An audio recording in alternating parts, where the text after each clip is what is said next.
Okay. Good morning. My name is Jonathan Pitts. This is for Communication Class 110, Columbia College, Persuasive Belief Speech, and my speech topic today is the difference between pro-choice and pro-life, and mine is right choice. So if you would please pan the audience, and you can show that there are 5 people here. And myself. Cameraman himself. Also, I have my index cards for the speech. You're going to come on in so that you can take a look at that, make sure I don't have too many words and what have you. There's a lot of cards there, but it's all there. It's all there. All right. So when I say begin, we will start the speech. And begin. Good morning. You're either with us or against us. At least that's what they have told me. There's been a lot of debate about what pro-choice and pro-life is and what they stand for. I don't stand for either. I say right choice. So I will begin with telling you a story. I was once going to a store, and there was a rally there, and they had a petition on both sides, and it was split up the aisle. And on one side, they had banners and pamphlets saying pro-choice, and on the other, they had pro-life. And I looked through all their material, and once I got to the end of their procession there, they each thrust a piece of paper at me, asking me to sign their petition. And again, I heard you're either with us or against us. You're either pro-choice or pro-life. It was at that moment that I realized that I am neither. I neither agree nor disagree with how they stand on that issue, and I didn't sign either. And I walked in because I am for right choice, and that's what I want to talk to you guys about today. The topic of abortion has long since been a polarized one. Again, it's very black and white. You either for the mother always having the right to terminate or continue the pregnancy, or you are of the mind that life is sacred and you think that it should be guarded at all costs and you shouldn't just kill something because you don't want it around. So today I will discuss with you what pro-choice is, what pro-life is, what it means to be both of those, and then where I stand on that issue.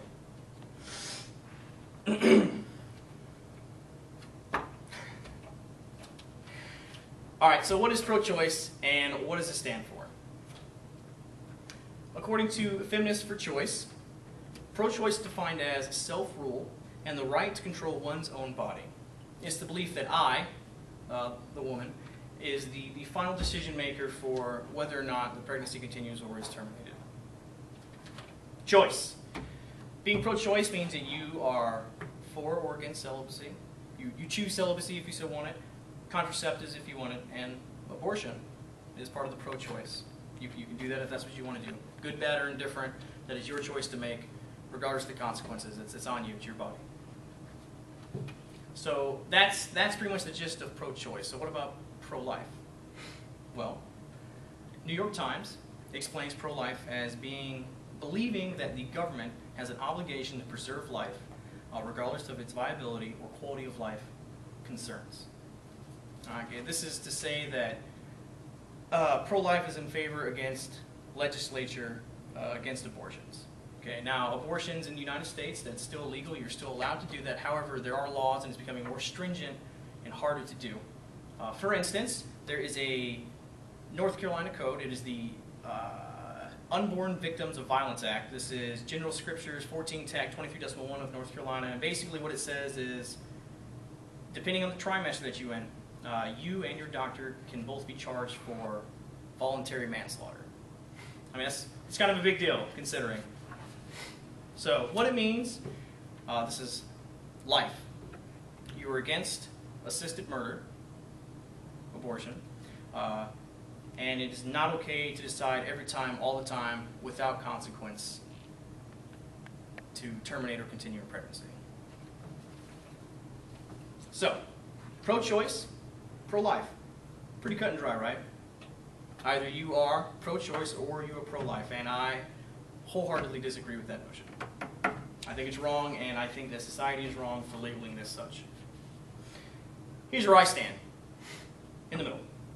I believe that both are right and wrong in their own merit, and there is not enough flexibility between the two for either of which to be the 100% answer.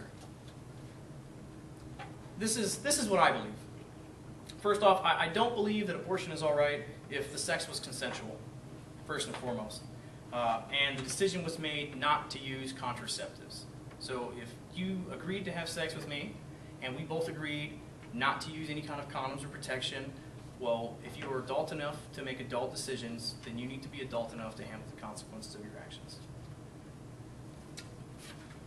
For every action, there's a consequence. Every decision will yield results. That's where I stand on that.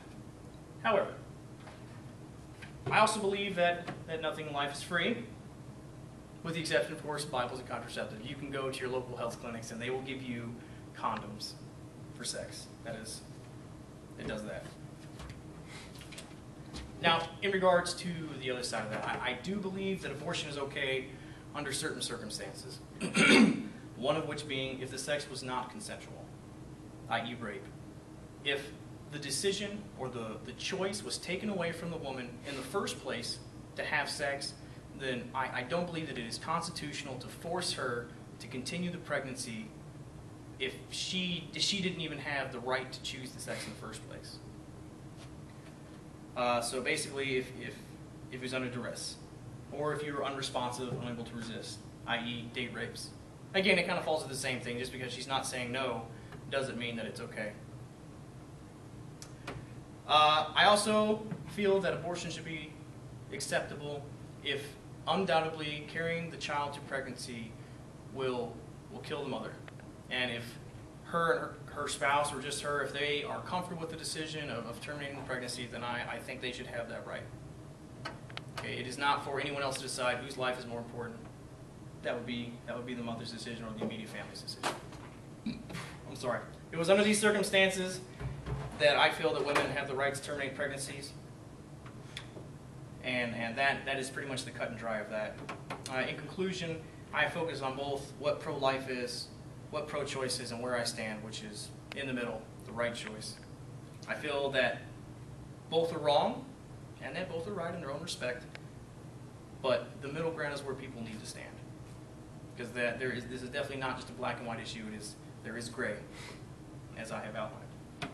So, again, I do not stand for pro-life, I do not stand for pro-choice, I stand for right choice. And I hope that you stand there with me. Thank you for coming to my speech today. I appreciate you all coming in, and that concludes my speech.